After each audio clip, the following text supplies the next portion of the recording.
എല്ലാവർക്കും നമസ്കാരത്തിനോടൊപ്പം തന്നെ ഹാപ്പി ഓണം. ഞങ്ങളുടെ വീട്ടിൽ നിന്ന് ഒരു 2.5-3 കിലോമീറ്റർ ദൂരത്തായി മറവാഞ്ചേരി എന്ന സ്ഥലത്ത് ഒരു ശിവക്ഷേത്രമുണ്ട്. ഞങ്ങൾ പുതുക്കാട് സ്ഥിരതാമസമാക്കിയതിന് ശേഷം ഇടയ്ക്കിടയ്ക്ക് പോകുന്ന ഒരു ക്ഷേത്രവുമാണ് കേട്ടോ. 2008 മുതൽ ഈ ക്ഷേത്രത്തിലെ പ്രസിഡന്റ് എല്ലാവർക്കും പ്രിയങ്കരനായ ബാബുവാണ്. ഈ ബാബുവിനൊരു പ്രത്യേകതയുണ്ട്, ഫോട്ടോ എടുക്കുന്നത് ഇഷ്ടമില്ല. അതുകൊണ്ടാണ് മുഖം കാണിക്കാതെ ഒരു സൈഡിലേക്ക് ചരിഞ്ഞ് നിൽക്കുന്നത്.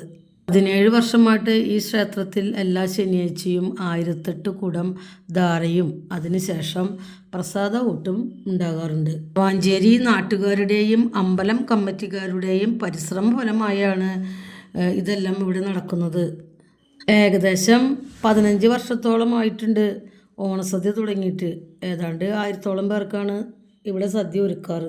2011 ഇവിടെ നടന്ന നവീകരണ കലശത്തിനോടനുബന്ധിച്ച് രാമേശ്വരത്തിലേക്ക് ഒരു യാത്ര പോകണമായിരുന്നു. അമ്പലത്തിൽ നിന്ന് കുറച്ച് ആളുകളായിട്ട് രാമേശ്വരത്തേക്ക് പോകുന്നതിന് പകരം ഒരു വലിയ ബസ്സിൽ അവിടേക്ക് പോകാൻ ആഗ്രഹിക്കുന്നവരെ കൂടി കൊണ്ടുപോകാം എന്ന് ഇവർ തീരുമാനിക്കുകയായിരുന്നു.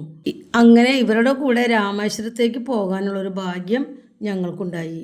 1985 ജമ്മു കാശ്മീരിലേക്കും 89 അരുണാചൽ പ്രദേശിലേക്കും പോയി വന്നതിന് ശേഷം പിന്നീട് സ്ഥലം വാങ്ങി വീട് വെച്ച് പുതുക്കാട് സ്ഥിരതാമസമാക്കുകയാണ് ഉണ്ടായത്. ഏട്ടൻ ജോലി സ്ഥലത്ത് നിന്ന് ലീവിന് വരുന്നു പോണു.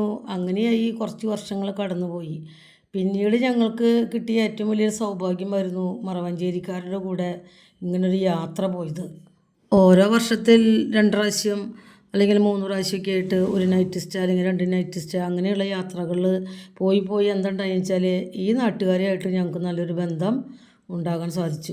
പുതുക്കാട്ടുകാർക്ക് സ്വന്തമായി റെയിൽവേ സ്റ്റേഷനും താലൂക്ക് ആശുപത്രിയും KSRTC ബസ് സ്റ്റാൻഡും ഫയർ സ്റ്റേഷനും പോലീസ് സ്റ്റേഷനും എല്ലാമുള്ള ഒരു നാടാണെന്ന് ഞാൻ തമാശയ്ക്കാണെങ്കിലും പലരോടും പറയാറുണ്ട്. Bye bye.